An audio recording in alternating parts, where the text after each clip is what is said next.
gente está aqui com um grande pesquisador, um grande palestrante, como eu disse, é um amigo, uma pessoa que eu conheço através da Tássia, uma amiga do doutorado, nós fizemos o doutorado juntos, sofremos juntos, e parece que eu conheço o Felipe há anos, porque ela comenta tanto, falava tanto, e a gente conversava sobre essa questão acadêmica, e até porque temos um pensamento um pouco afinado em relação a essas questões, cada um na sua linha de pesquisa. Mas é um prazer muito grande, Felipe, você aqui no Piauí, falando para os alunos, falando para a comunidade científica aqui do Nordeste. O Felipe, ele tem um livro também que foi sua tese de doutorado, bem nessa linha. Eu até procurei que eu tenho o teu livro, mas eu não consegui nessa correria trazer aqui. Mas se tiver, até o final da palestra, apresenta o livro para a gente. É um livro Claro. bastante interessante, da sua linha de pesquisa do doutorado. Então, a gente está mais um dia de palestra do projeto Direito em Debate. O objetivo é a gente trazer temas cotidianos, temas importantes, temas que envolvem essas questões sociais importantes para a sociedade, desde que fuja um pouquinho da dogmática tradicional de sala de aula, né? Que é justamente a gente fazer esse intercâmbio com vários pesquisadores, doutrinadores, que fazem pesquisa científica no Brasil todo e podermos dialogar, debater com perguntas. Essa é a grande intenção.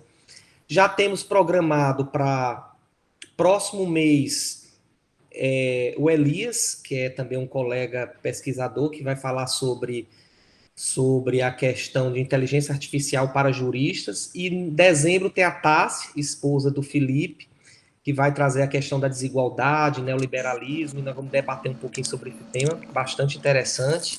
Aliás, todos eles.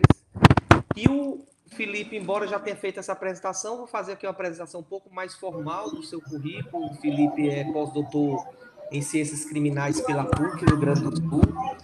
Inclusive, vocês têm um grupo de pesquisa, né, Felipe? E que tem alguns colegas aqui do Piauí. Eu vi alguns, quando eu divulguei, uns dois professores disseram: ele é do nosso grupo de pesquisa aqui do Piauí. Gostei desse intercâmbio, quer dizer, você já tem uma familiaridade aqui com nossa região.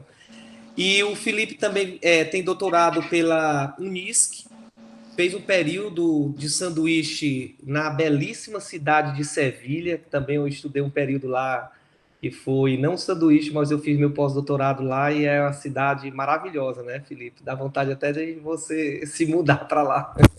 Eu brincava com a Tassi que quando a gente estava lá, se me oferecessem um trabalho qualquer, no É, comércio, de garçom, eu ficava e não voltava mais. não, é uma cidade que é encantadora, aqui fica a dica.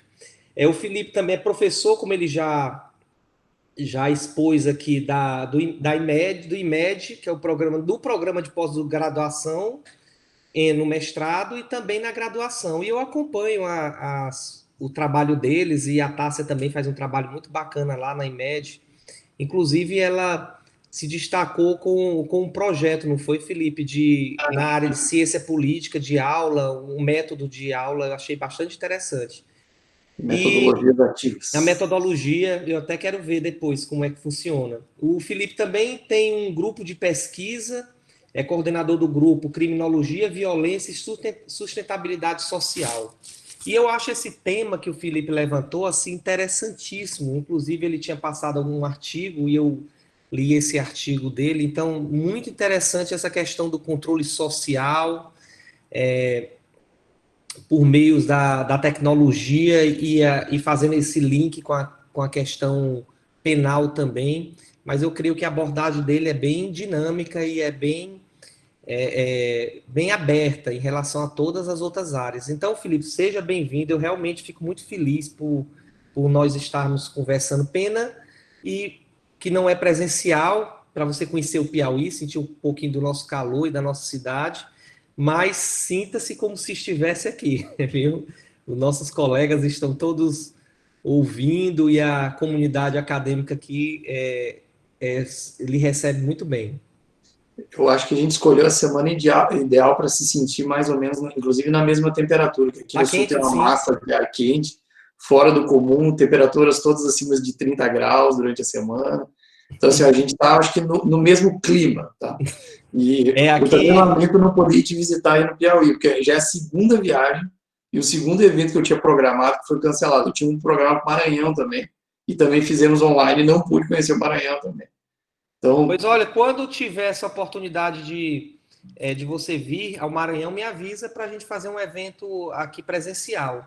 Eu também gostaria de agradecer a comissão que organiza o Direito em Debate, a comissão bem ativa e me ajuda bastante, os alunos, a Ingrid, a Vitória, Andréia, Wesley, Otávio, Letícia e Cândida. Então, são pessoas, hoje em dia, a gente só consegue fazer um bom trabalho se tiver uma equipe boa também trabalhando e professores que estejam dispostos a nos contribuir com suas pesquisas. Então, Felipe, você fique à vontade para falar sobre o nosso tema. No final, quem tiver perguntas, mande as perguntas e eu anoto para no final questionarmos ao Felipe, né? E ele poder mostrar um pouquinho para a gente sobre esse tema bastante interessante.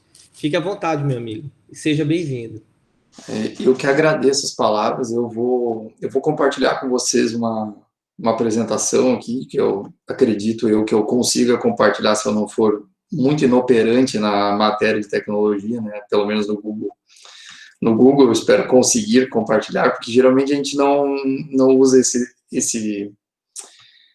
o Google, não usa o Google para fazer as aulas, o Google Meet a gente usa um outro programa, então eu nunca lembro exatamente aonde eu deveria compartilhar as coisas. Mas vou fazer isso, se eu conseguir. Deixa eu só localizar aqui. Acho que eu não consigo publicizar um slide aqui, eu consigo. Consegue sim, professor. Consigo? No canto direito, perto dos 3 pontinhos, provavelmente deve ter apresentar agora.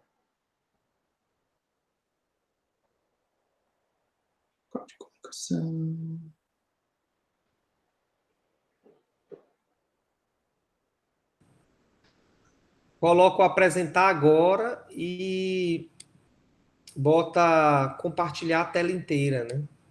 Ah, tá bom. Ou a janela somente. Vocês conseguem ver o slide agora? Sim, sim. Está aqui. Sim, professor. Então, vocês me desculpem porque eu não estou acostumado com esse daqui. Eu estou tentando me adaptar a todos e são muito diferentes. Eu estou ainda me acostumando. Tá perfeito aqui, Felipe, já. Pessoal, então, quero agradecer de novo então, o convite do William e de todo o grupo de pesquisa. É bacana a gente poder aqui ter um papo durante a tarde de hoje.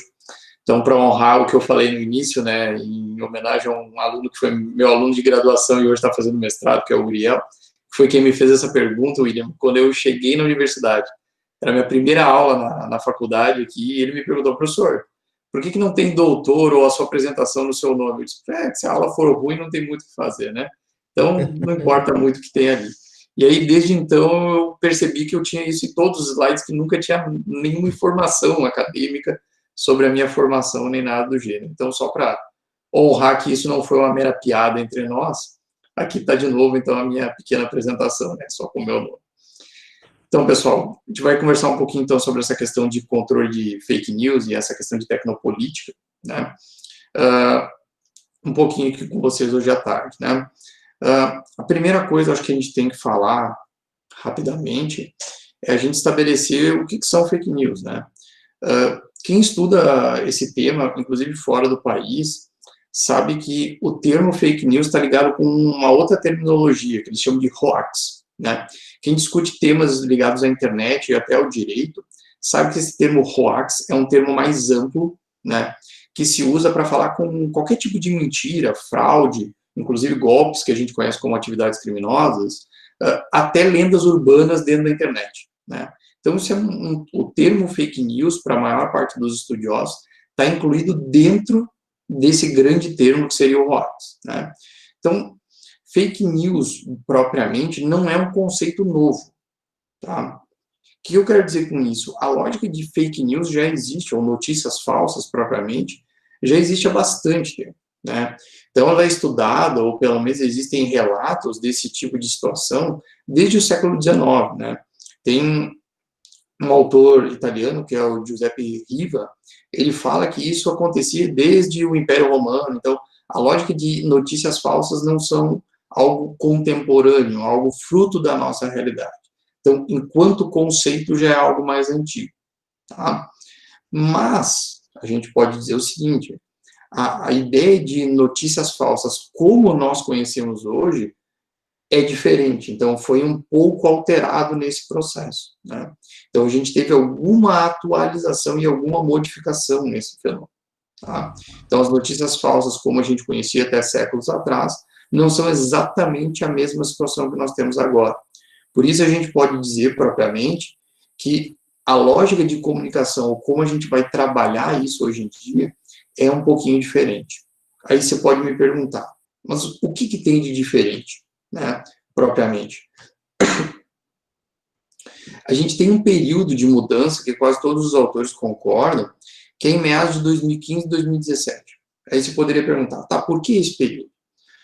Porque nesse período a gente tem um processo, que é o processo eleitoral norte-americano, que envolve o Donald Trump e necessariamente a Hillary Clinton, e que é colocado como esse ponto de virada, ou seja, aonde a fake news começa a ter um comportamento diferente do que a gente conhecia antes, né?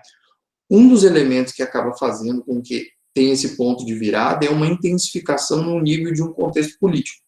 O que isso significa? Até aquele momento, as utilizações de fake news para finalidades dentro da democracia, para finalidades políticas, eram incipientes, não eram elementos que eram decisivos, né, ou contundentes para resolver ou para influenciar questões políticas, né? E a partir desse pleito eleitoral, a partir desse período 2015-2017, a gente tem uma intensificação muito forte, né, das consequências que a fake news pode trazer no ambiente democrático, né? Então, a maioria dos autores concorda que esse é o período em que se dá um ponto de virada, em que se intensifica politicamente o contexto e fake news ganha um outro destaque, ganha um outro relevo, né? E a prova disso que eles acabam intitulando, e eu também estou de acordo, é que isso chega a um grau de popularidade tão grande que em determinado momento a ideia de fake news é escolhida como a palavra do ano, né, de 2017. Né? Como eu digo, não só fake news ganha destaque, como chega a ganhar prêmio, né? A gente usa essa brincadeira, chegou a ganhar um prêmio, né? É tipo como se tivesse ganhado o Oscar no final do ano, né? Então, não só se tornou algo popularizado, as pessoas conheceram o que era fake news, usaram as fake news, mas também se passou a entender aquilo como uma palavra mais popular daquele período. Aí ganharam, né, obviamente, a internet aqui, os memes e as brincadeiras clássicas sobre fake news, né? E uma delas, necessariamente, foi protagonizada pelo próprio Donald Trump, que durante uma determinada entrevista, né, ele aponta para o jornalista, que o jornalista estava questionando uma coisa sobre fake news, né, que ele, obviamente, está popularizando naquele momento, e basicamente ele aponta para o jornalista de volta, dizendo que o jornalista é fake news. Então, tipo, uma bravata maluca, né, completamente sem qualquer tipo de racionalidade, mas que, obviamente, virou um meme clássico, uma brincadeira clássica aqui, né. E aí a outra brincadeira, obviamente, do rapaz olhando para a menina ali, também tem a ver com a lógica da discussão sobre a chamada pós-verdade, que a gente vai falar um pouquinho depois, né? De que, nesse momento, no momento em que o Trump ganha esse destaque, alguns outros representantes políticos, mas, inclusive, socialmente o tema, as pessoas claramente passam a se importar menos com o discurso, ou com a verdade sobre o discurso, e passam a se preocupar mais com a fake news, ou seja, aquilo que necessariamente as agrada a respeito de determinado tema, e não necessariamente com a questão da veracidade ou não daquele tema, né? Então, a gente sempre diz, as pessoas começam a compartilhar determinadas informações sem checar necessariamente a veracidade daquilo, né? E, de novo, por que isso é um problema, né? Porque até aquele momento, você tem uma sociedade habituada a compartilhar coisas e elementos informativos e notícias a partir de sites de notícias, os quais têm uma vinculação ética com a atividade profissional de jornalismo e tem um dever de verificação de fontes e uma série de outras responsabilidades que as pessoas comuns não têm, né? E essa desresponsabilidade acaba recaindo necessariamente no compartilhamento constante e massivo de fake news, as quais não têm nenhuma espécie de fidelidade, seja do ponto de vista ético, jornalístico, seja do ponto de vista de veracidade, né? Então, a gente pode dizer que a gente tem um contexto novo, né? A gente tem um contexto novo e esse contexto tecnológico realmente é completamente diferente do que a gente tinha, sei lá, 20 anos atrás. A nossa velocidade de internet é completamente diferente, o acesso a mecanismos tecnológicos é diferente, a interação das pessoas e a conexão das pessoas com alguns desses mecanismos também é diferente, né? Então, as fake news ganham um outro destaque nesse contexto, né? Mas o primeiro ponto que eu posso enfatizar agora, nesse momento, até antes de discutir o contexto, é dizer que qual é o conceito que nós vamos usar de fake news aqui? Fake news nós vamos usar aqui um conceito simples. São artigos ou notícias que são intencionalmente e verificavelmente falsas e que podem enganar o leitor. Por que eu estou dizendo que esse é o conceito que eu estou usando aqui para falar com vocês hoje? Porque em outros países, gente, tem gente que usa um conceito mais alargado, diferente de fake news. Só para dar um exemplo, tá? Aqueles programas de auditório que fazem sátiras com notícias jornalísticas de política nos Estados Unidos, para alguns autores é considerado fake news, num conceito mais alargado. Tem alguns autores que entendem isso como fake news. Então, o que seria um paralelo no Brasil com o que faz, às vezes, o programa da Tata Werneck, ou do Gregório Duvier. Então, esses programas que têm essa conotação política de sátira, também em alguns locais são considerados fake news, tá? Mas para nós aqui nós vamos usar o conceito mais estrito e que juridicamente, inclusive, é mais plausível, que é essa ideia da intencionalidade da notícia falsa, tá?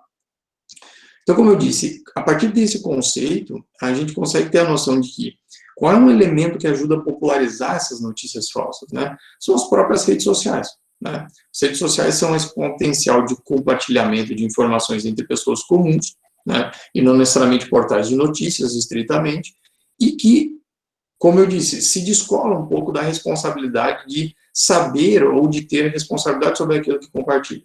Então, as pessoas, durante muito tempo, encontraram no ambiente online e nas próprias redes sociais restrições muito pequenas, restrições, às vezes, próprias só da página em si, da rede social, né? Interpretaram esse grau de liberdade, como a gente diz antigamente, né, nos primórdios da internet, como faroeste online, né, como uma terra sem lei. E isso não é, na realidade, uma verdade, né? Existem regras e o ambiente digital é só um outro ponto para a realização de relações humanas, né? Então, é só um outro local em que você realiza relações humanas. Não existe um desvirtuamento nesse local onde não há regras, onde não há direito, né? Isso é importante que se diga. Dentro desse novo contexto, né, a gente tem a discussão, como disse o William, né, ali no início, né, que vai ser feita, inclusive, pelo Elias nas próximas semanas, sobre inteligência artificial, né, e aí a gente tem diversos problemas que a gente pode debater em matéria de inteligência artificial, mas eu prefiro aqui não invadir essa área do Elias nesse momento, para deixar para ele para as próximas semanas, e falar um pouquinho de que a gente tem que levar em conta aqui também os algoritmos, né? Então, algoritmos são basicamente o quê? Fórmulas matemáticas que vão simplificar determinadas respostas, determinadas situações. Então, eu posso ter algoritmos simples, né, que vão, de algum modo, me dar uma resposta, por exemplo, dentro do ambiente judicial, o algoritmo que vai fazer separação entre processos civis e criminais. Pode ser uma coisa simples, mas pode ser necessariamente uma base que me proporciona resultados e reproduções que muitas vezes são discriminatórios, desiguais, preconceituosos e causam uma série de danos e problemas sociais, né? A gente sempre pode dizer que algoritmos têm uma finalidade, é discriminar. Discriminar pode ser no sentido de discriminar coisas diferentes, no sentido de separação, mas discriminar também pode ser no sentido de manutenção da exclusão social e das desigualdades, sabe? Aí você vai dizer, não, o senhor está exagerando. Não é, o algoritmo não é capaz de fazer isso. E aí eu vou te levantar necessariamente aqui uma questão muito simples. Alguém já parou para pesquisar, por exemplo, no algoritmo do Google, o que significa um cabelo bom ou um cabelo ruim? O que vocês consideram um cabelo ruim? Tem uma resposta no Google. Tá? Essa é a resposta do Google. Percebam a resposta para cabelo ruim. Perceberam?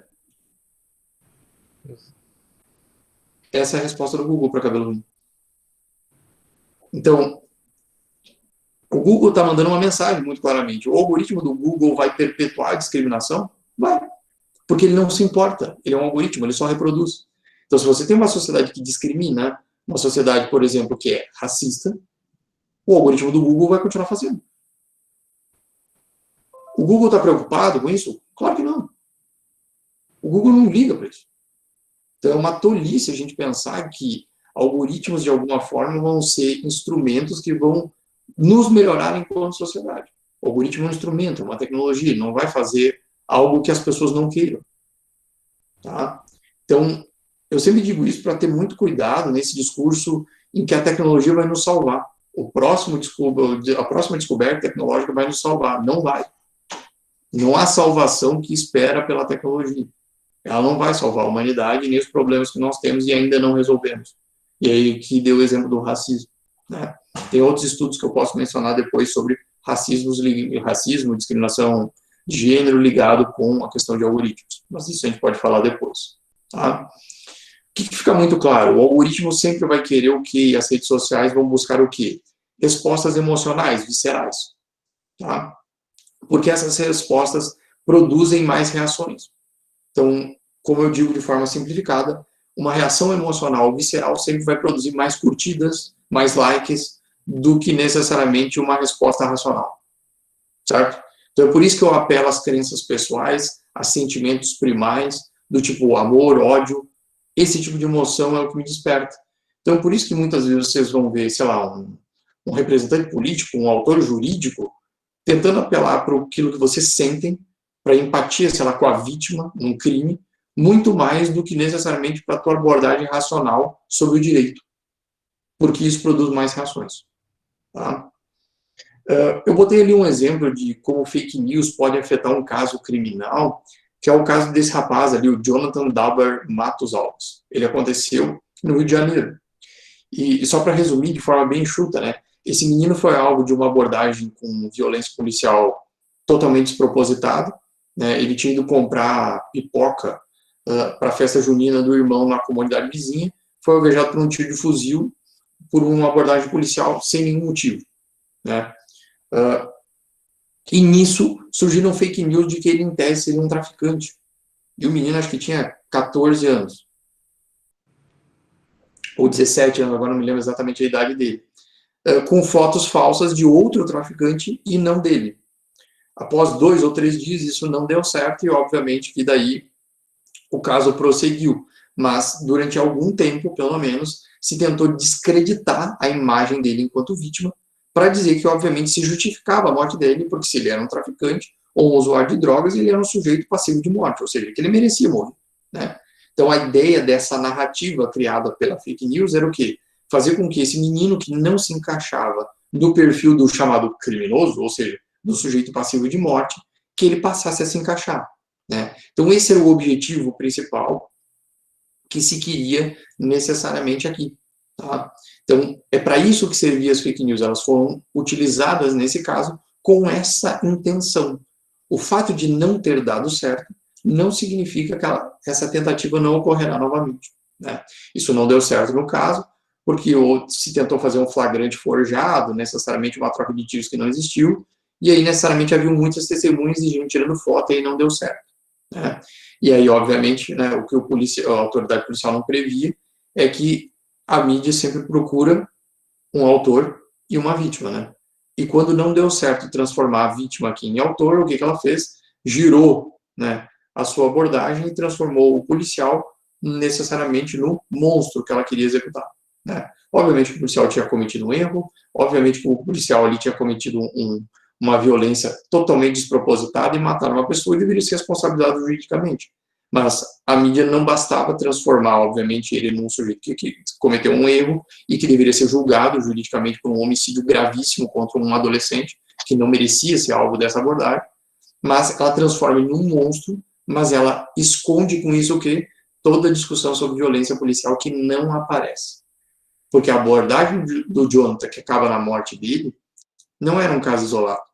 É uma repetição de uma prática contumaz de violência policial que geralmente mata pessoas de periferia, pessoas negras e pessoas pobres, né? Então, há um objeto contumaz que se repete, né? E as fake news tentaram ali compor esse quadro e ocultar, ao mesmo tempo, um problema grave que a população brasileira sofre, que é a violência policial. Tá? Mas, vamos lá, né? Quando a gente fala, então, de fake news, a gente consegue perceber que fake news pode servir tanto a discussões sobre questões de crime e criminalidade, ela pode servir a essas discussões, quanto ela também pode servir, inclusive, para questões eleitorais. Tanto é que a gente está vendo, né, diuturnamente, né, as nossas codificações atuais da área eleitoral preocupadas com isso, e a tentativa do Legislativo de fazer leis recentes para a área eleitoral, a ponto de serem aplicadas antes, né, da próxima eleição, eu digo presidencial, mas também para essa municipal, né? Então, a corrida em torno disso é grande. Mas o que a gente consegue constatar muito claramente? Que crime, que eleições e que tudo isso fazem parte, né, de uma lógica de consumo, né? Então, as fake news basicamente se enquadram aqui como elementos que vão atuar dentro dessa dinâmica de consumo. Assim como o crime vende, né, como eu digo, o crime vende, as eleições vendem, e uma série de outros temas são vendáveis, aqui são venais, né, para a sociedade de consumo, as fake news entendem isso também e fazem parte desse contexto. Por quê? Na sociedade de consumo, numa lógica de consumo de crime, de eleições ou de direito, tanto faz o que você está oferecendo. O que importa é você chamar a atenção. Nessa lógica de uma pós-verdade, ou seja, o que importa não é necessariamente a veracidade desse discurso ou desses fatos, o que importa é conseguir vender bem essas ideias. Que as fake news fazem isso muitíssimo bem. Elas vendem muito bem as ideias daquilo que elas estão dizendo. Tá? Então, não importa muito o conteúdo, o que importa é vender, e fake news vende muito bem. Tá? E aqui, só para a gente tratar alguns exemplos que a gente pode dizer no Brasil, né? Em 2019, essa notícia aqui foi compartilhada em muitos grupos de apoio a ações da área de combate ao crime no Brasil, né? E nos grupos de WhatsApp no Brasil foi dito que isso era uma operação de combate ao tráfico organizado e tráfico de armas, né? Tráfico de drogas e tráfico de armas no Brasil.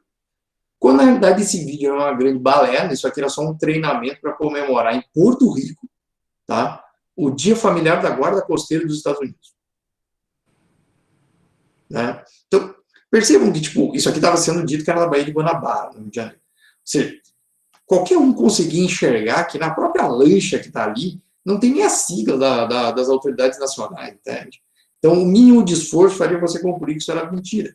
Mas isso foi compartilhado em N grupos no Brasil, né? Como se fosse uma atuação da segurança pública nacional, tá? Um caso famoso no Brasil é a mamadeira de piroca. Desculpa, William, por falar da mamadeira de piroca, mas aqui... Tem que falar. Tem que falar, né? Porque tinha foto, né? Não tem tô que brincando. falar porque... vamos omitir algo que foi falado constantemente, sempre, direto, em um WhatsApp, isso aí virou até piada, né? Depois virou piada. É que não tem De como fake negar. news virou piada.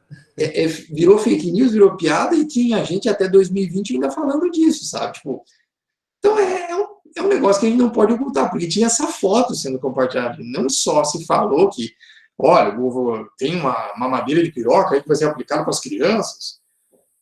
Não só se falou nisso, como se montou isso como se fosse uma fotografia e mandou para as pessoas.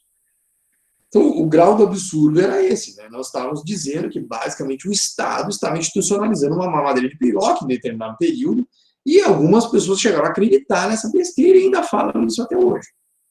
Aí você vai dizer, professor, mas isso parece um espectro político específico? Não, querido, não existe ninguém salvo aqui, tá? Vamos para o segundo, né? Vamos para o segundo exemplo. Segundo exemplo do espectro político oposto a esse. E aí tinha, basicamente, isso aqui necessariamente era um deputado, tá? Não era uma pessoa qualquer. Compartilhando isso aqui, dizendo, atenção, trabalhador, se você tirar R$500, você bloqueia o FGTS, em caso de demissão. Isso estava errado de tantos jeitos diferentes que não cabia aqui explicar, tá? Mas, por exemplo, na época em que isso foi compartilhado, já tinha no mínimo duas formas diferentes de saque. O saque imediato e o saque de conta poupança na Caixa. Então, não tinha esse bloqueio. Mas, de qualquer forma, né, do outro lado, você também tinha a mesma dinâmica de espectro político. Aí você vai me dizer, professor, mas as fake news, então, vêm sendo usadas muito no campo do espectro político, para ganhar voto, para isso, para aquilo, para agradar o eleitor. Não só isso, também para passar em golpes, né? Porque em 2020 nós também temos outros tipos de abstrações da fake news. Nós temos a fake news modelo Covid, né? Que é a fake news, por exemplo, do feijão que cura Covid. Tá? Então, o grau do absurdo chegou ao ponto de que, ao invés de nós acreditarmos em informações oficiais sobre que venham do Ministério da Saúde ou que venham da OMS, nós preferimos acreditar no pastor Valdemiro e seu feijão mágico. E aí você vai me dizer o seguinte, professor, não dá para acreditar nem no Ministério da Saúde. Não, realmente, nesse caso não dá. Né? Porque o Ministério da Saúde também vai ser processado junto com o Valdemiro. Só para deixar claro. E aí você vai me perguntar, por quê? Porque, no caso, o MPF está processando o Valdemiro, obviamente, porque ele está fazendo estelionato aqui. Claramente. Porque ele está fazendo estelionato. Ele está tentando vender aqui uma cura milagrosa que não existe, ou estelionato, ou no mínimo charlatanismo ou curandeirismo. Alguma coisa desse gênero que está incidindo. E além dessa questão indenizatória, o Ministério da Saúde está sendo processado junto. Aí você vai me perguntar, por quê? Porque o aviso de que esse feijão mágico aqui era fake news foi tirado do site do Ministério da Saúde sem nenhum aviso, sem nenhuma justificativa. E o MPF, obviamente, entrou com processo contra os dois. Um por ter feito e o outro por, sem justificativa nenhuma, ter ocultado isso no site. Então, esse é o risco da utilização de fake news. Existem N riscos. Alguns políticos, alguns criminais, alguns aqui de ordem de saúde pública. Então, os riscos... Então, Felipe, assim, a gente percebe na tua fala aqui que, como você disse, né, a fake news ela tem a gente viu muito na questão política, né, eleitoreira, e foi onde, vamos dizer, despertou muita gente que inclusive teve a CPI da fake news, né, e está sendo investigado. Mas eu percebo que muitas vezes a fake news ela vem mostrando como instrumento até psicossocial, né? Vamos dizer assim, de certa forma ele entra na cabeça das pessoas e você nem percebe que aquilo está lhe influenciando de maneira política ou se aquilo é de uma maneira maldosa, muitas vezes até por causa de uma ideologia, né? Até para impor uma ideologia. Eu vejo isso no exemplo que eu posso dar assim no meu âmbito de pesquisa, por exemplo, na parte orçamentária, né? Você vê que o orçamento é público e, na verdade, o orçamento deve ser resultado das escolhas políticas das pessoas, né? Do cidadão, de uma maneira geral. Por exemplo, você quer mais dinheiro para a educação, na época da Covid agora, você quer dispor mais dinheiro para tratamento da saúde, então vamos alterar o orçamento nesse ponto, vamos alterar o plano plurianual e a lei de diretriz orçamentária, bem, nesse sentido. O que é que eu percebo que a fake news pode servir como um instrumento nesse caso? Muitas vezes ela pode ser passado para o cidadão como se a única alternativa fosse, vamos dizer, o contingenciamento de gasto. É como muitas vezes foi plantado no Brasil dizendo assim, olha, não temos alternativa financeira. A gente está gastando muito, não temos como aumentar na saúde, não temos como aumentar na educação. Então, isso é construído, isso aconteceu muito nas questões de contingenciamento, como a PEC do teto dos gastos, como, por exemplo, uma reforma da Previdência, como uma reforma trabalhista, como se fosse um discurso que não desse alternativa, não desse alternativa para o cidadão. E a fake news ela é muito utilizada nesse sentido. Eu percebo que não basta só o discurso técnico, mas o discurso da fake news, ele, de certa forma, ele cria uma racionalidade no cidadão de forma que ele diz assim, olha, não tem alternativa. Realmente, a gente tem que aceitar isso.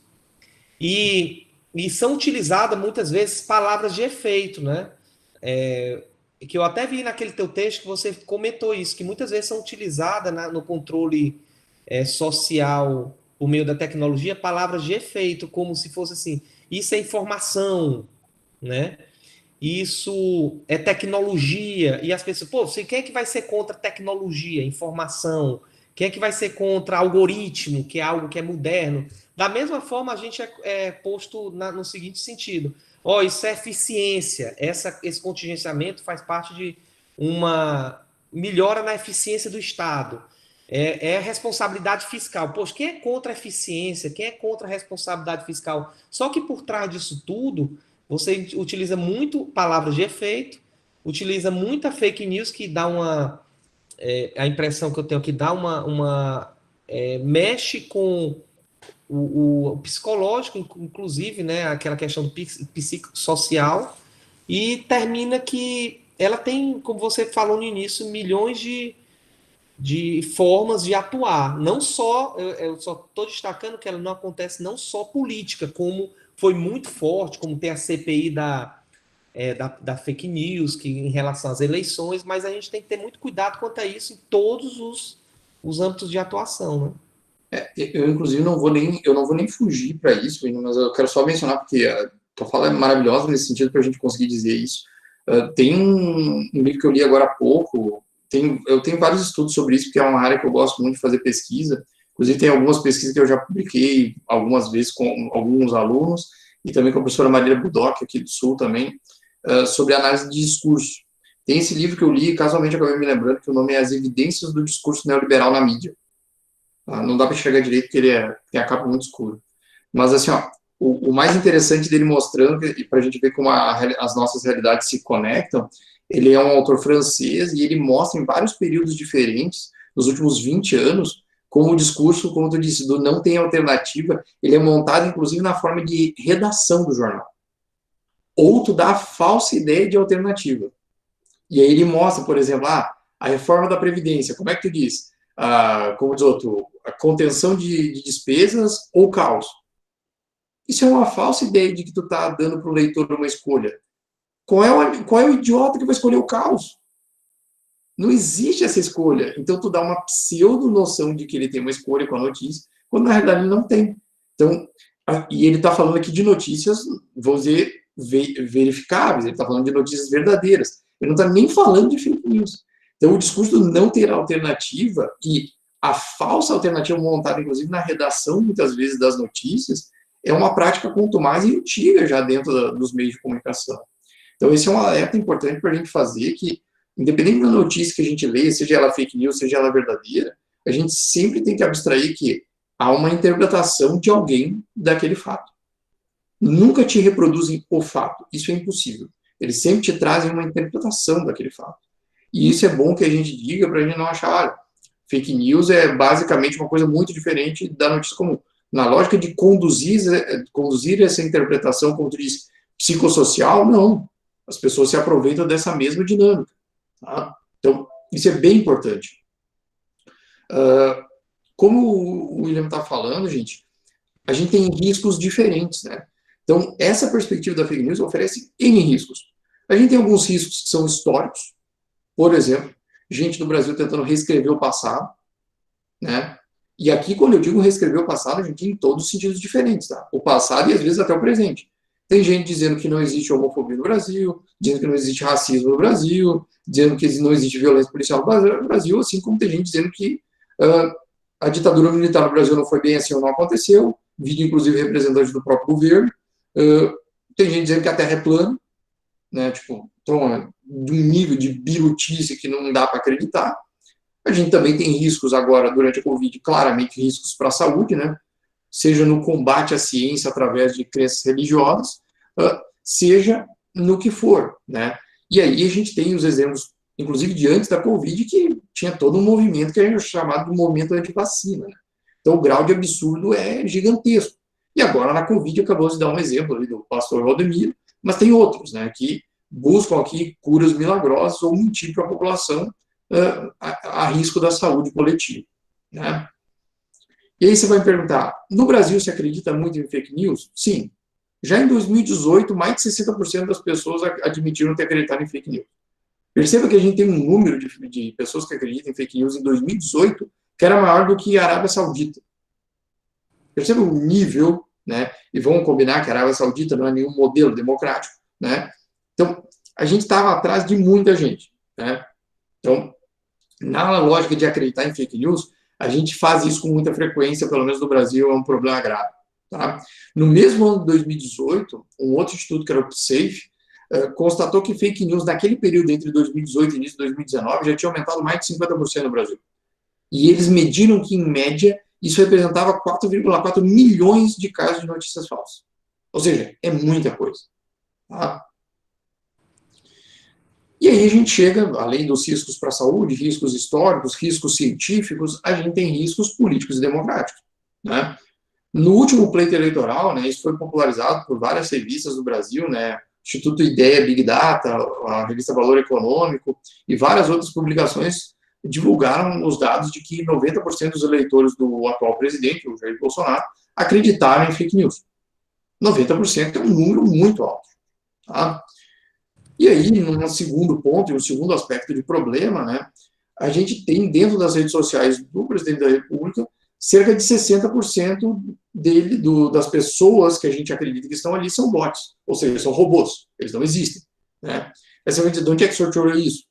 A Universidade Indiana forneceu para a Universidade Federal do Rio de Janeiro, né, um elemento que mede o número de bots sendo utilizado, que a gente chama de botometer, e esse levantamento em 2019, em janeiro de 2019, constatou que 60% das contas ali vinculadas eram bots. Tá?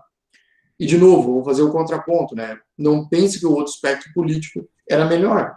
No mesmo período, os candidatos de oposição tinham, em média, 40% a 50% também de bots. Ou seja, ninguém está salvo aqui no espectro político. Isso é um risco político e um risco democrático, certo? Porque isso influencia as opiniões das pessoas a partir de uma lógica de simplesmente de robôs, de pessoas que não existem.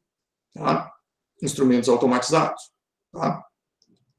Então, a gente tem aqui a reprodução de uma ideia de desinformação e de uma construção falsa da realidade.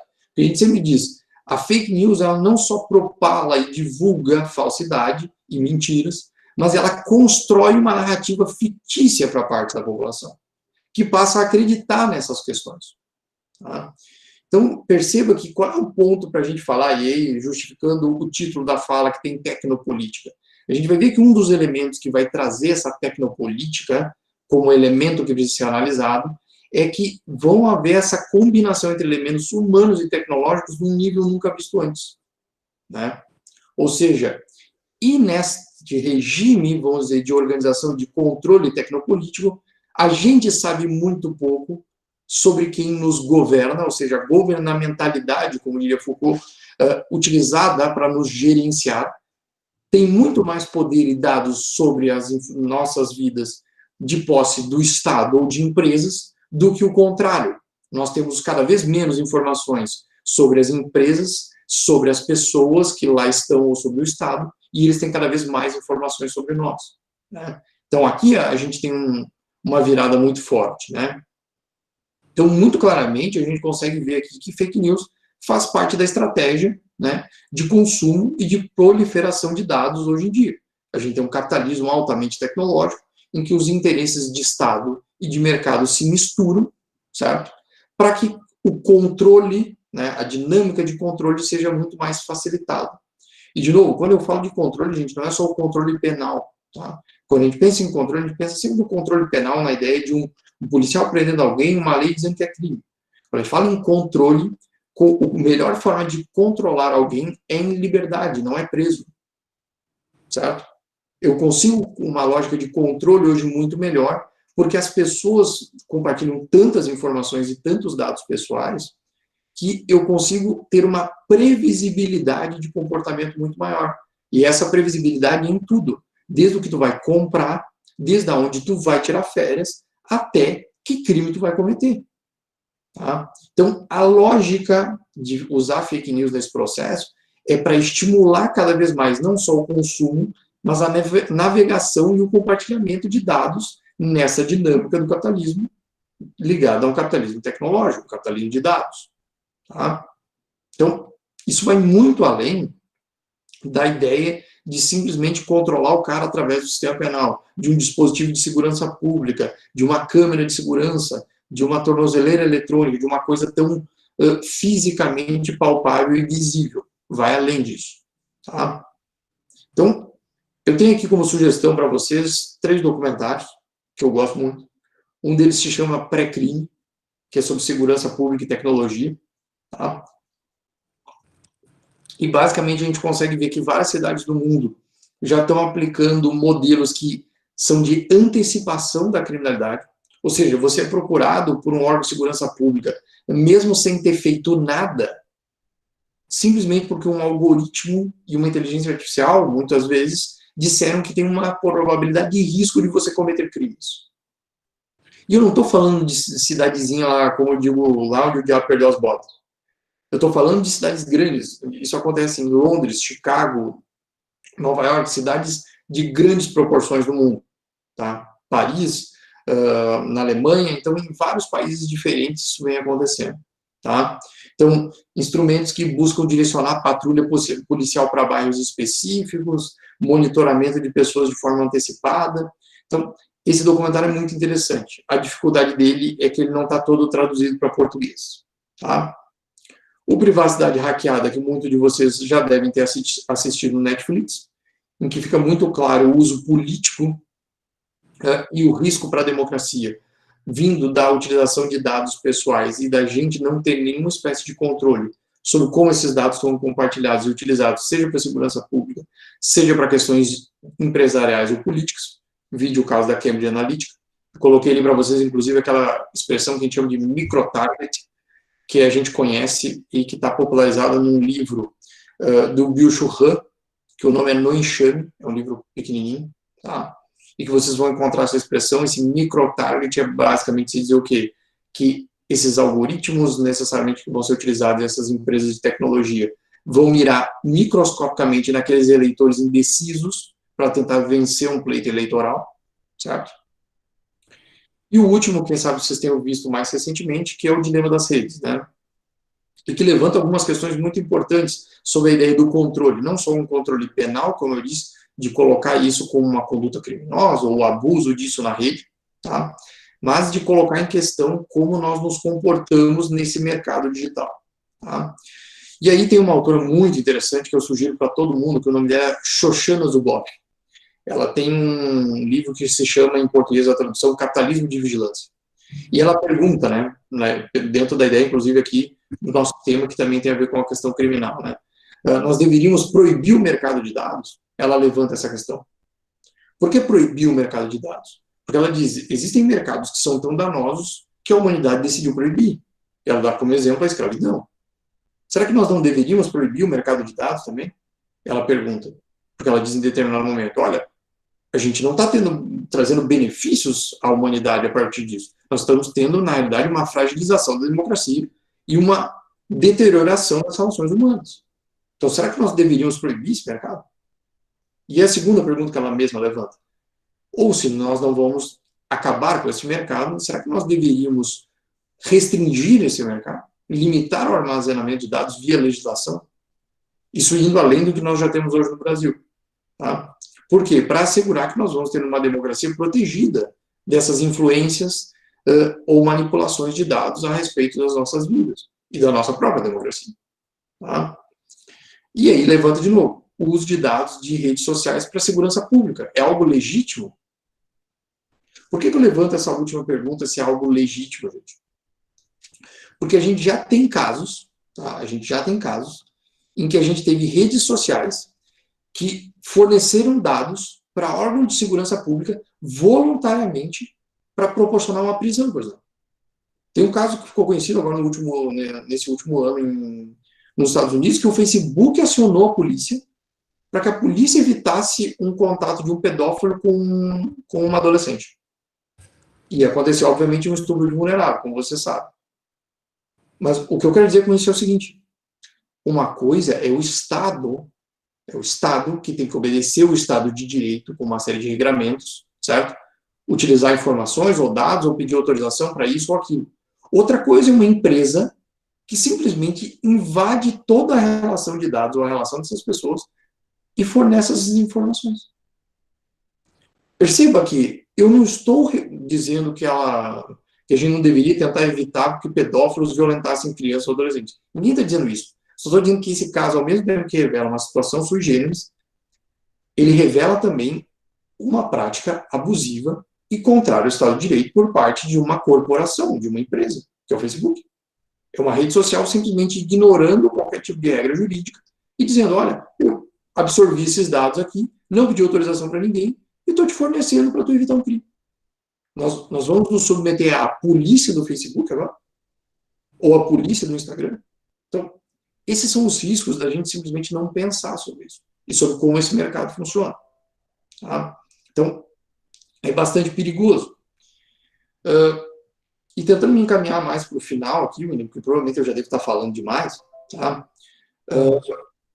A gente tem aqui também a questão da dúvida de fake news hoje. As pessoas podem se perguntar, fake news hoje é crime no Brasil? Quem prolifera fake news no Brasil hoje comete crime? Tá? A resposta, hoje não. Tá? Hoje você não comete um crime propriamente no Código Penal. Certo? Você tem violações na ordem do direito eleitoral, mas daí são outro debate, tá? Mas no Brasil existem projetos de lei hoje para tentar criminalizar as fake news. Existe. O que a gente tem hoje? Hoje não é crime. A gente tem uma lei, um projeto de lei que já foi aprovado pelo Senado, e que é a Lei Brasileira de Liberdade, Responsabilidade e Transparência da Internet, que busca regulamentar o uso de alguns aplicativos e de redes sociais. Mas ele não traz um crime de fake news. Tá? O que ele traz, esse projeto de lei 2630 de 2020? Ele traz, basicamente, alguns pontos polêmicos, que a gente poderia discutir, que tentam restringir o uso de algumas dessas ferramentas. Exemplo disso, as pessoas não poderiam usar bots sem avisar os outros. Tá? Um outro elemento, não poder impulsionar publicidade sem que as pessoas tenham informação sobre isso, para saber que ela está recebendo uma publicidade impulsionada. As contas, por exemplo, de funcionários públicos, por exemplo, um senador, um ministro, elas não podem bloquear usuários, porque elas são públicas, elas são de funcionários públicos. Então, há um interesse público por trás disso. Não pode bloquear o usuário. Tá? A ideia de armazenamento de mensagens, assim como fazem as companhias de telefone, né? Armazenar até determinado período as ligações. Por quê? Porque eu posso necessitar de uma ordem judicial para saber, inclusive, quem é que está impulsionando, né, publicações ou compartilhamentos em massa. Tá? E, por último, um dos últimos detalhes que aparece também no projeto de lei que é interessante, é que as redes sociais ficam obrigadas a manterem uma sede no país. Tá? Mesmo que o banco de dados fique fora. Tá? E aí prevê, no máximo, questões de multa. Não prevê a questão de um crime de fake news. Tá? Mas por que está se tentando fazer isso? Está tentando-se, de alguma forma, restringir as práticas que proliferam fake news de forma massiva, sem necessariamente chamar isso de uma espécie de enclausuramento da liberdade de expressão e dos direitos fundamentais. Mas, ao mesmo tempo, não se pode mais ignorar que fake news traz consequências reais, seja do ponto de vista criminal, né, para a atividade de persecução penal, para a segurança pública, mas também traz consequências para a ordem política democrática. É inegável esse processo hoje em dia. Tá? Então, por mais que cada vez mais se incremente as dinâmicas de controle, e quando eu digo controle, é controle social massivo, seja no sentido do que você compra, o que você bebe, o que você faz, até onde você vai, que tipo de crime você pode fazer. Tá? Mas a gente pode tratar que fake news hoje é um problema diretamente ligado com esse contexto. Tá? Hoje, no Brasil, o máximo que você consegue fazer é uma responsabilização judicial a nível de marco civil da internet. Uma responsabilização civil ou criminal até pode acontecer. E a maior parte dos casos de fake news hoje no Brasil foram punidos ou sancionados enquanto norma penal através de crimes que a gente já conhece. Injúria, difamação, calúnia, crimes contra a honra. E, eventualmente, quando envolve alguma questão, por exemplo, de crime sexual, também já aconteceu em algumas vezes, situações com pornografia infantil ou até com pornografia de vingança. Tá? Mas são exceções. O mais comum são os crimes contra a honra serem encaixados como a resposta penal no momento, vamos dizer assim, emergencial, para dizer que o direito penal ou o sistema penal vai dar uma resposta para as fake news. Agora, hoje, não existe ela como crime, por quê? Ela é uma prática tão proliferada e com tantos efeitos diferentes que simplesmente tipificá-la como crime não vai solucionar o problema. Tá? Como nada que você tipificar como crime, simplesmente tipificar ele como crime vai solucionar o problema. Né? Às vezes vai piorar. Né? E aí eu deixei para vocês aqui algumas perguntas só para vocês pensarem depois, né? Quais são os rumos nessa sociedade do controle, né? Para onde é que a gente está indo? Para cada vez mais alimentar um sistema que vai nos controlar cada vez mais e a gente vai saber cada vez menos. Quais são os rumos que isso está seguindo? O que eu posso fazer para me proteger, para me defender? Né? Porque isso é uma relação e uma relação de poder, claramente. Quais são os cuidados a serem tomados com a proteção de dados nos casos de fake news? E se de alguma forma a gente deve ceder esse controle penal, a gente deve dizer que simplesmente vão tipificar isso como crime. Tá? Já antecedendo aqui a resposta final, na última pergunta, que é a que mais me cabe, eu vou dar a resposta que não. Simplesmente ceder um controle penal a tipificar as coisas como crime não vai resolver nenhum desses nossos problemas e nenhuma dessas nossas questões. Tá? A gente tem que pensar muito mais em dinâmicas próprias de resistência social a esse processo do que simplesmente prever isso como um crime no Código Penal. Isso não vai resolver as questões. Então, pensar no controle é pensar nas relações de poder e como elas se desenvolvem. Tá? E como eu digo, onde tem relação de poder, tem resistência. Tá? Nunca esqueçam disso. Esse é um mandamento básico de qualquer um que quer estudar relações de poder. Tá? E controle social e controle penal, propriamente, mais especificamente. Pensar em relações de poder, pensar em controle social e em controle penal, é pensar em relações de poder. E relação de poder sempre envolve alguém exercendo, mas também sempre envolve resistência. Onde não há resistência, não há relação de poder.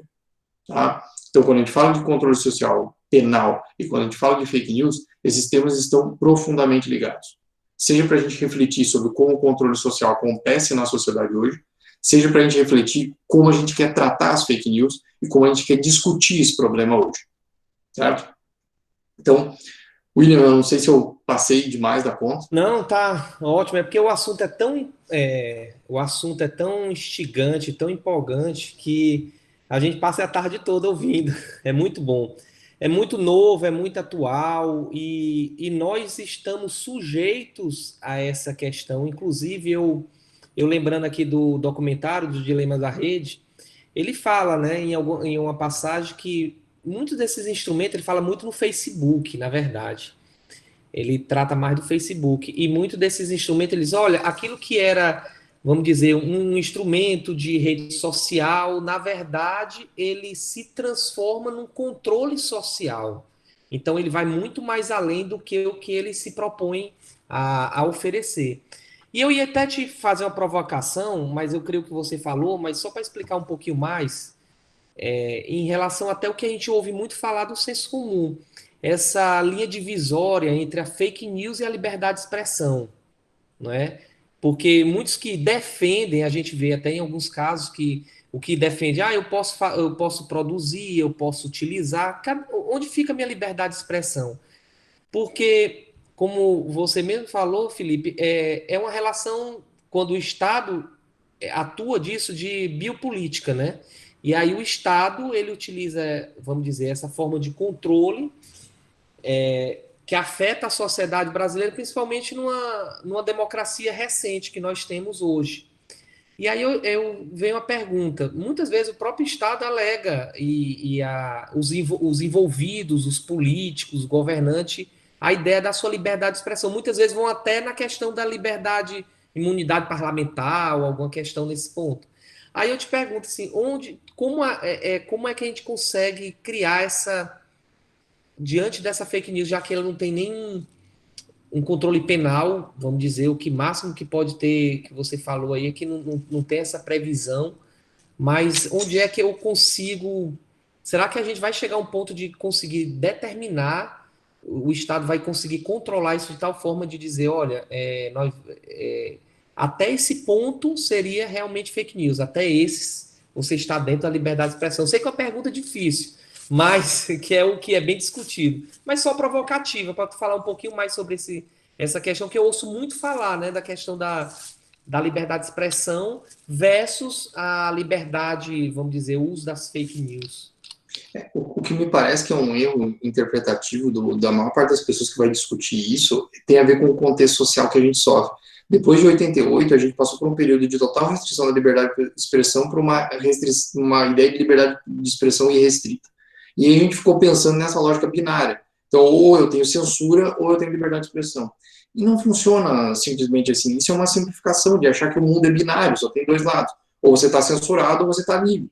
Na realidade, o que a gente tem que conseguir, de alguma forma, cultuar dessa lógica, é que, obviamente, a gente sempre vai dar prioridade à liberdade das pessoas se expressarem, mas tem que haver que, nessa zona cinzenta entre o que é liberdade de expressão e aquilo que vai configurar fake news, tudo que acontecer nessa zona cinzenta, da qual eu não consigo descrever, né, eu tenho uma esfera de responsabilização. Então, assim, ó, as consequências daquilo que você diz, ou daquilo que você fala, é passivo de responsabilização.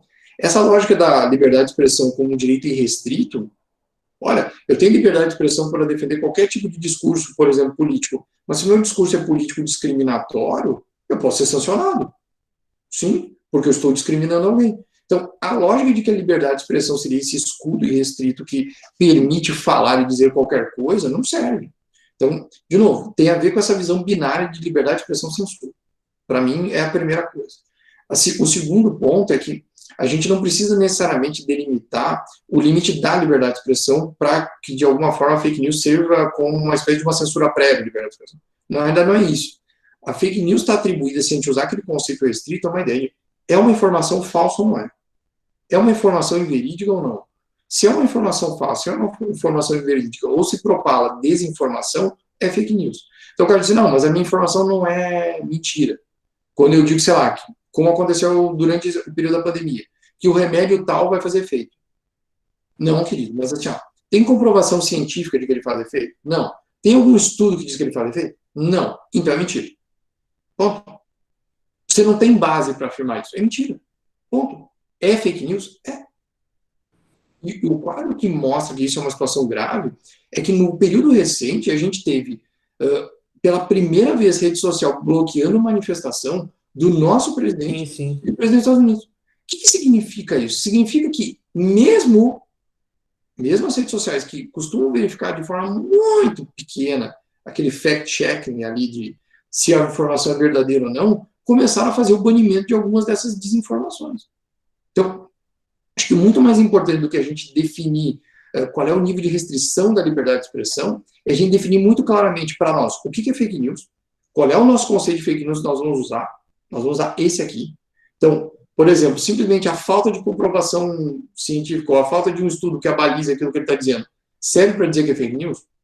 Sim. Se a gente considerar que sim, então beleza, daqui nós temos um conceito. Agora, se a gente considerar, não, a falta de comprovação em si não pode ser dito como uma informação falsa, ela precisa de um contra-argumento dizendo que tem que ter um estudo em sentido contrário, dizendo que aquilo não existe, aí beleza, nós estamos discutindo o que é isso. Então, acho que a gente tem que perder mais tempo discutindo qual é o nosso conceito, o que nós vamos usar para dizer que é fake news, do que necessariamente pensar em restringir antecipadamente a liberdade de expressão. Agora, ao mesmo tempo, nós temos que criar essa zona do meio aqui, essa zona limite, que vai dizer para as pessoas, você pode até falar o que você quer falar aqui, mas as consequências do que você falar aqui, assim como o que você falaria dentro da sua ideia de liberdade de expressão, são passíveis de responsabilização. Você tem que saber aquilo que você fala. E não é porque você está online que você é irresponsável. Você não tem consequências. Tá? Juridicamente isso tem efeitos, então você tem que responder. Tá? Sim. Uma última pergunta. Se os colegas também que estão assistindo quiserem fazer uma pergunta, pode digitar aqui no chat que eu faço aqui para o Felipe. Até para servir para os nossos juristas, né, os profissionais do direito que trabalham em relação a isso. Eu elaborei aqui uma pergunta assim, para ver o que é que você tem a dizer. É possível resistir às práticas de controle que estão sendo impostas atualmente, sejam elas de controle social ou mais especificamente aplicadas à segurança jurídica? E aí viria, quais os desafios dos profissionais jurídicos em um contexto tecnopolítico e de controle penal altamente tecnológico? Então, aí seria nós, como profissionais da área jurídica, quais são os desafios diante dessa situação? O que é que você diria? Eles são muitos, mas o que eu posso dizer é tem algumas coisas que, sempre que alguém me pergunta algo nesse gênero, eu gosto de dizer, né?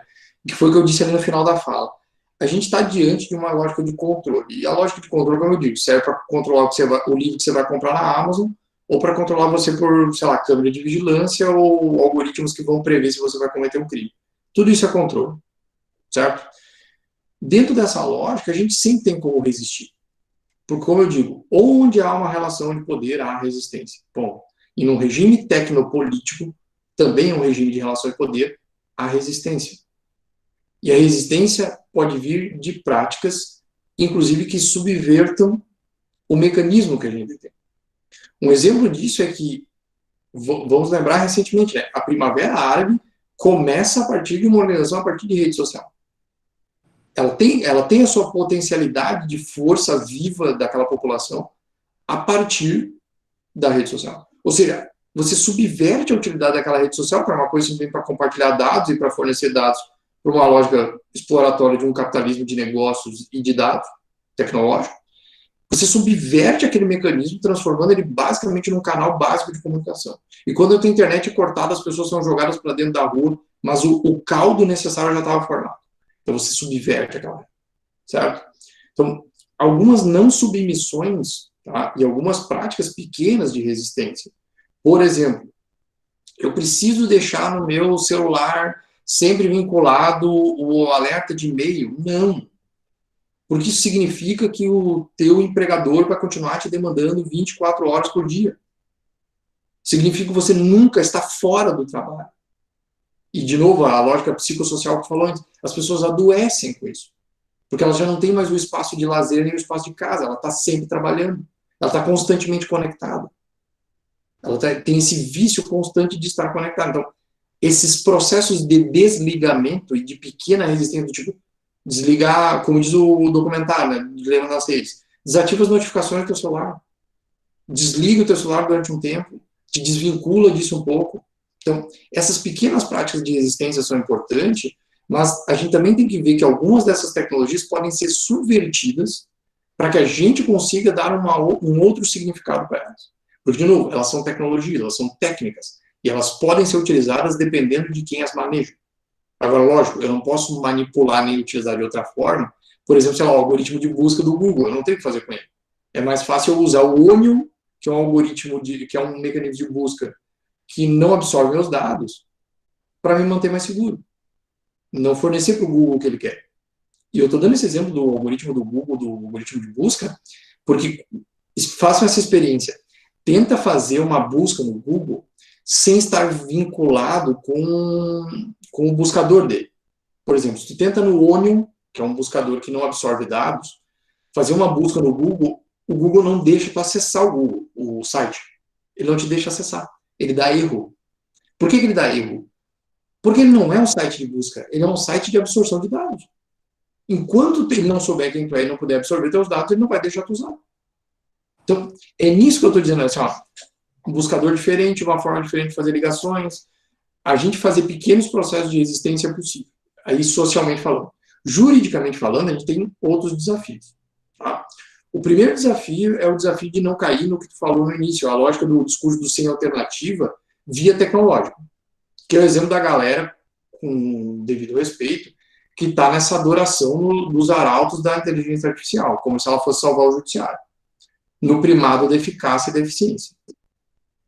De novo, perceba o grau de grana que a gente gasta para fazer mecanismo de inteligência artificial para melhorar o judiciário. Isso vai melhorar o acesso à justiça para as pessoas mais pobres que precisam de acesso à justiça? Ou isso vai simplesmente aprimorar o trabalho do juiz e deixar o trabalho do juiz mais rápido, vai melhorar a situação do juiz? Para quem que eu estou investindo esse dinheiro? É para o juiz ou é para atender a população?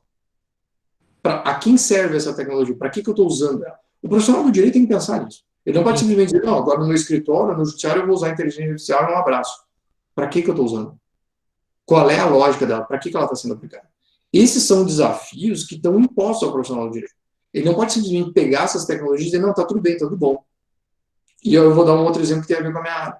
A galera acha muito bom a lógica de alguns algoritmos indicarem quais são as zonas da cidade que tem que ser policiadas.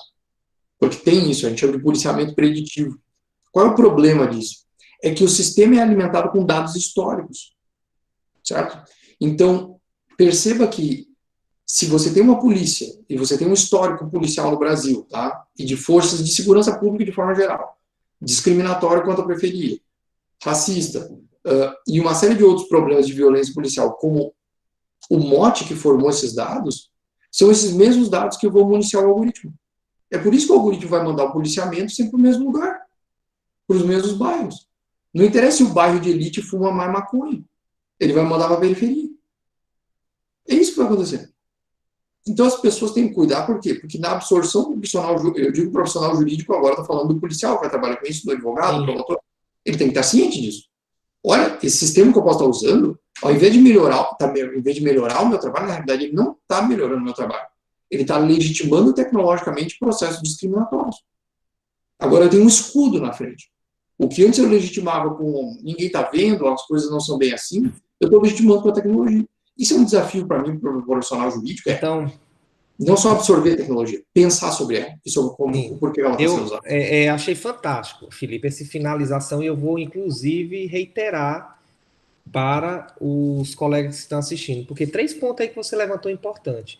Primeiro, a nossa resistência social a algumas questões, eu não digo assim, de absorver a tecnologia, mas como você falou, né, eu tenho uma notificação do e-mail e do meu empregador, então eu vou ter uma resistência de hora, não estou no meu horário de trabalho. E já tem decisões judiciais nesse sentido, que normalmente nós, como empregado, em geral, não percebemos.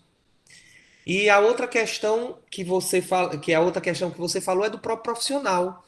De muitas vezes essas tecnologias a gente tem que são a favor de quem? Da sociedade em geral ou do trabalho, vamos dizer, do profissional individualmente, ou do juiz, ou temos que refletir criticamente diante desses pontos. Então, cada profissional, o policial, o advogado.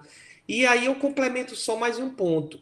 Eu vejo que aí é que nós temos que ter cuidado agora, porque na questão da pandemia, e aí já é uma realidade que a gente está entrando de transformação, vamos dizer, social, principalmente do aumento das empresas e dos tribunais em relação à tecnologia, nós vamos ficar mais submetidos a isso. Então, de certa forma, nós vamos ser mais bombardeados com a exigência tecnológica, com a exigência de comunicação, com a exigência de informação de dados. Por quê? Porque hoje praticamente tudo está virtual. Até como agora, né? Nós estamos aqui fazendo um seminário, uma palestra, trocando ideias, ótimo, perfeito, bacana. Mas em outras circunstâncias, você tem que estar dando informação, você tem que estar vinculado a essas informações tecnológicas. Então, eu digo assim, com a pandemia, eu até comento, um dia eu estava comentando com um amigo, que ele diz, olha, ele comentando comigo, ele disse, eu não consigo mais me desvincular do meu celular. Eu não consigo mais sair do WhatsApp, não consigo mais sair das redes sociais, porque não em questão, vamos dizer, fútil, supérfluo, mas em questão de trabalho mesmo, porque hoje tudo você tem que fazer em função da restrição do isolamento social, em função de rede social, do seu trabalho, da forma que você tem que se comunicar. Então, vale esse alerta que você está fazendo, né? Pensar criticamente quanto até onde isso está sendo útil ou não para a gente. Então, achei perfeita a tua colocação nesse ponto. E o William, eu não quero parecer que o auto-apocalipse da tecnologia, porque eu não quero, não estou defendendo o cara virar um ermitão e viver no meio do mato. Não, claro, eu sei. Não tem esse ponto de retorno, a gente não pode voltar. Não, por isso que eu fiz essa observação da crítica, mas óbvio que a inteligência artificial veio para a questão da inteligência artificial, dos algoritmos. Eu estava até discutindo com Elias, que vai ser a próxima palestra, alguns pontos interessantes, de que isso não sirva, por exemplo, para o juiz servir como uma decisão judicial, mas instrumentalizar, agilizar o processo, o trabalho dentro de um tribunal, ou como você colocou, o que isso pode dar resposta para a sociedade de uma maneira geral. Então. Eu estava um livro aqui para te mostrar e até esqueci para tu sugerir. Não, se tiver outros livros e material, viu, os colegas, o Felipe pode disponibilizar uma bibliografia e depois eu disponibilizo para quem tiver interesse. Eu já escrevi, você foi falando as dicas dos documentários, eu escrevi aqui nas notas, quem quiser pegar no chat. E aquele primeiro livro que você também indicou, eu já coloquei aqui no chat. E aí, Felipe, eu vou deixar assim a palavra final para você finalizar a nossa live, já agradecendo a oportunidade, assim, foi fantástico e essa troca de experiência com o Sul e sua experiência como pesquisador numa área que eu acho fenomenal. E se tiver dicas também, pode me disponibilizar que eu falo para todos os outros colegas que estão aqui.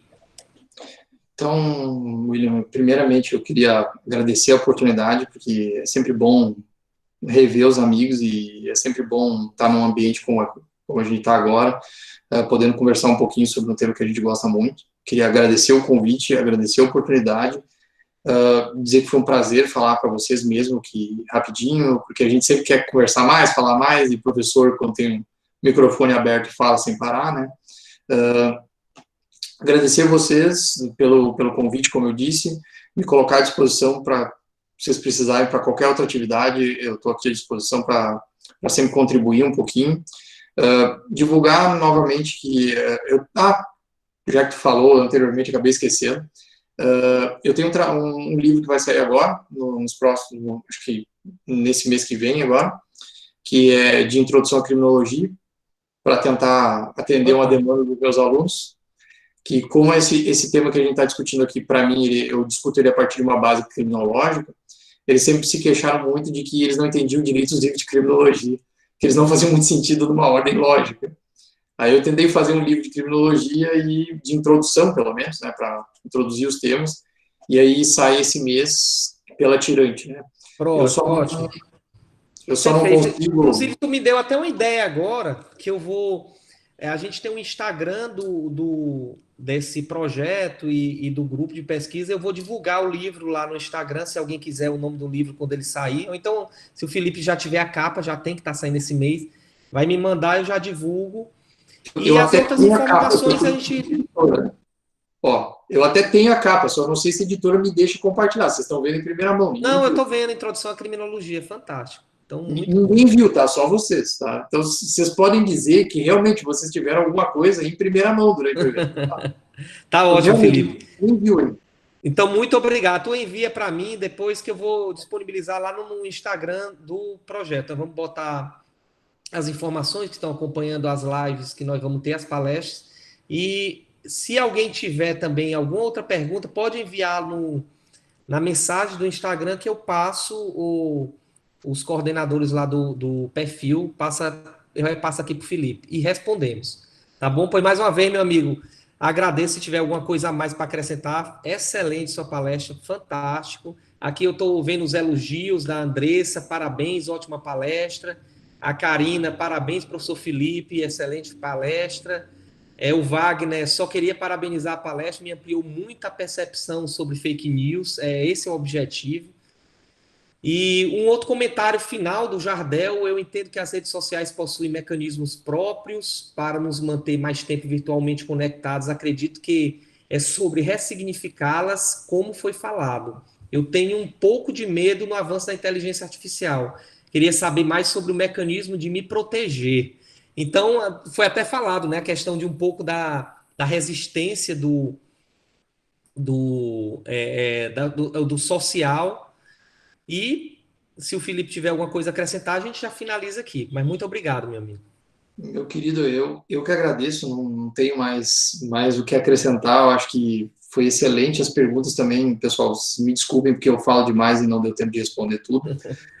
Prometo voltar numa outra oportunidade e aí, como eu digo, falar um pouco menos e deixar mais tempo para as perguntas. Tá ótimo, meu amigo. Muito obrigado. Obrigado a todos aí pela participação e até a próxima, tá bom? Até logo. Tchau, pessoal. Foi um prazer.